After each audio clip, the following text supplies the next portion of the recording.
Hello नमस्कार। आज है 8 जनवरी 2025 और आज के करंट अफेयर्स में आप सभी का बहुत बहुत स्वागत है। आज का क्वेश्चन है, हाल ही में कौन सा देश ब्रिक्स समूह का 10वां पूर्ण सदस्य बना है। और आपके पास 4 ऑप्शन है और आपको बताना है कि क्या सही जवाब होने वाला है। गेस कीजिए। Okay, let's start. आज का पहला सवाल, हाल ही में इंडस फूड 2025 प्रदर्शनी का आयोजन कहाँ किया गया। आयोजन कहाँ हुआ है। आयोजन यहां पर एक शब्द और लिख लीजिए अपने मन से, कहाँ किया गया। और इसका सही जवाब है नोएडा। तो नोएडा में एक ये फूड प्रदर्शनी लगी थी जिसका नाम है इंडस फूड प्रदर्शनी। तो टू द पॉइंट सवाल था, तो आंसर भी टू द पॉइंट ही होना चाहिए। आज का दूसरा सवाल है जो कि बहुत महत्वपूर्ण सवाल है। भारतीय एथलेटिक्स महासंघ के अध्यक्ष किसे चुना गया है। तो पहली बात तो यह है कि आपको जवाब देना है कि जो भारतीय एथलेटिक्स महासंघ होता है इसकी स्थापना कब हुई थी। इसका स्थापना से एक सवाल रहेगा और ये तुमको ही ढूंढना है। गूगल सर्च करो, इसको ढूंढो और कमेंट बॉक्स में इसका आंसर टाइप करो। और इसका अध्यक्ष जो चुना गया है वो चुना गया है बहादुर सिंह सागू को, और ये अध्यक्ष बनने वाले हैं इंडियन एथलेटिक्स ऑर्गेनाइजेशन के। अगला सवाल देखते हैं आज का हमारा तीसरा सवाल वो है हाल ही में कौन सा देश, जो कि हमारा क्वेश्चन ऑफ द डे भी है, ब्रिक्स समूह का 10वां पूर्ण सदस्य बना। तो देखो, ब्रिक्स का फुल फॉर्म होता है ब्राजील, बी से बनता है ब्राजील, आर से रूस, इंडिया, चाइना। तो पहले ये ब्रिक हुआ करता था, बट 2010 में, लेटर ऑन 2010 में साउथ अफ्रीका इसमें शामिल हुआ, तो ये बन गया टोटल अब वर्तमान में ब्रिक्स।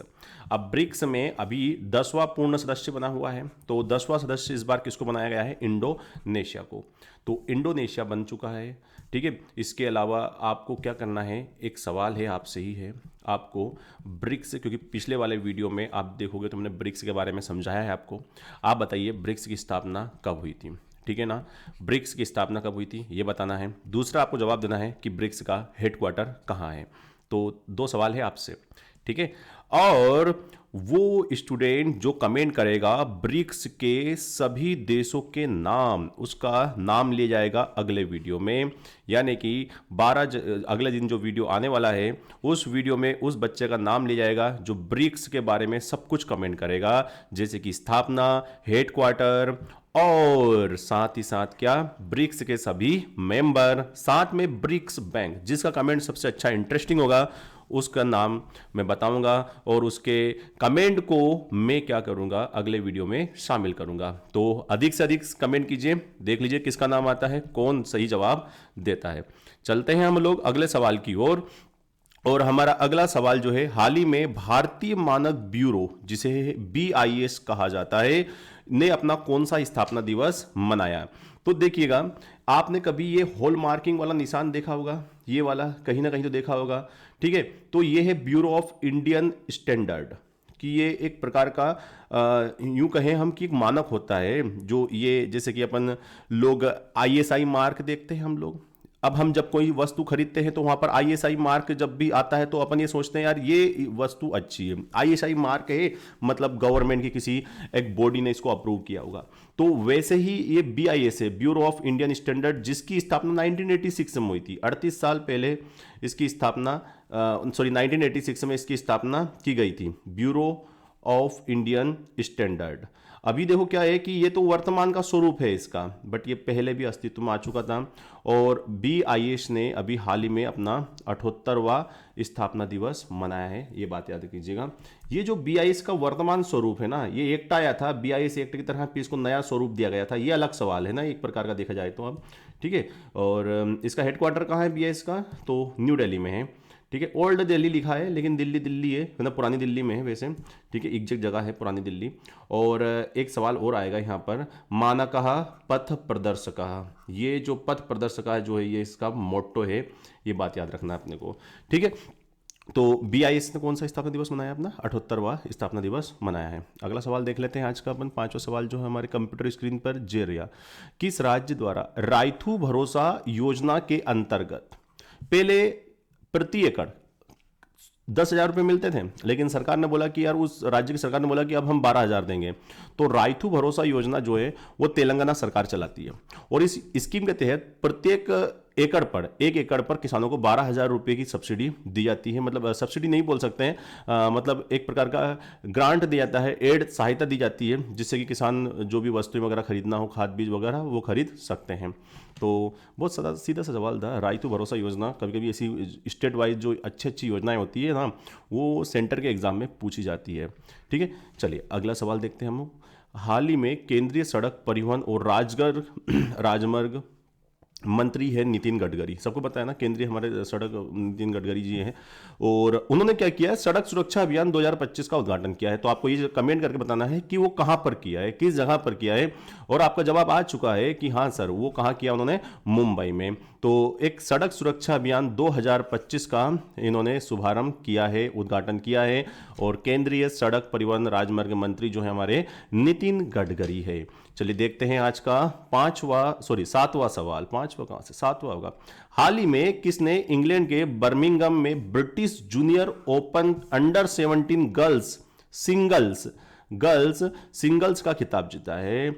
और अंडर 17 गर्ल्स सिंगल्स का खिताब जीतने वाली अनाहत सिंह जो हैं, वो रही आपकी स्क्रीन पर। इन्होंने ये टूर्नामेंट में ये खिताब जीत लिया है, अनाहत सिंह ने। और याद रखिएगा, क्या नाम है, कौन सा टूर्नामेंट था ये? British junior open.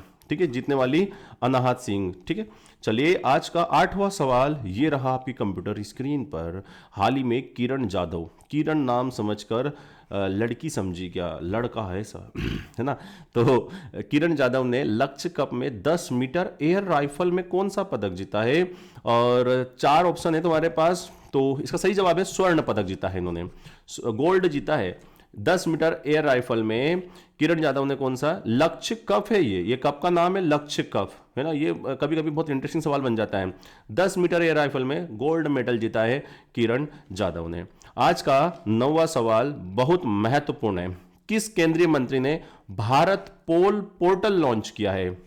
अभी देखो क्या हुआ कि आपने कभी सुना होगा कि यार जैसे अमेरिका में चलता है इंटरपोल, तो वैसा ही इंटरपोल क्या करता है भाई साहब, कि ये जो इंटरनेशनल मैटर्स होते हैं उनको सॉर्ट आउट करता है ना। कहीं किसी देश में कोई कांड करके भाग जाता है दूसरे देश में, या कहीं दूसरे बाहर का खतरा अपने देश पर आता है, तो अमेरिका अपने इंटरपोल के माध्यम से वो इन सब चीजों पर क्या करता है भाई साहब, कमांड करके रखता है।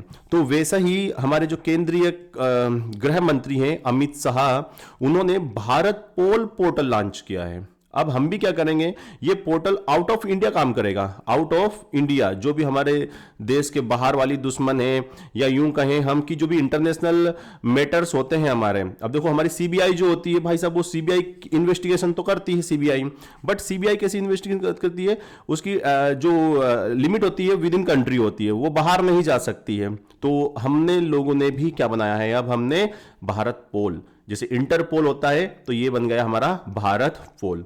ठीक है, अच्छा सवाल है ये, बहुत अच्छा सवाल है, भविष्य अच्छा है ना, मतलब ये इन फ्यूचर में बहुत काम आएगा भारत पोल। चलिए आज का अंतिम सवाल देख लेते हैं। वर्ष 2024 में कौन सा देश दुनिया में साइबर हमलों के मामलों में दूसरा सबसे लक्षित देश बनकर उभरा है? ठीक है भैया, क्या हुआ है कि भारत जो है, भारत के ऊपर अभी 2024 में ना बहुत ज़्यादा क्या हुए हैं, साइबर अटैक हुए हैं। अब साइबर अटैक आप समझ गए हो ना, यस, इंटरनेट के माध्यम से जो अटैक होते हैं उसमें हम दूसरे नंबर पर आ गए हैं। और ये मतलब देखो, साइबर अटैक अलग अलग प्रकार के हो सकते हैं, लाइक सोशल इंजीनियरिंग हो सकते हैं, वायर ट्रांसफर फ्रॉड हो सकता है, फिशिंग अटैक होता है, क्रेडेंशियल होता है, मालवेयर होता है, इनसाइडर थ्रेट, ये सब बहुत सारे प्रकार के साइबर थ्रेट होते हैं।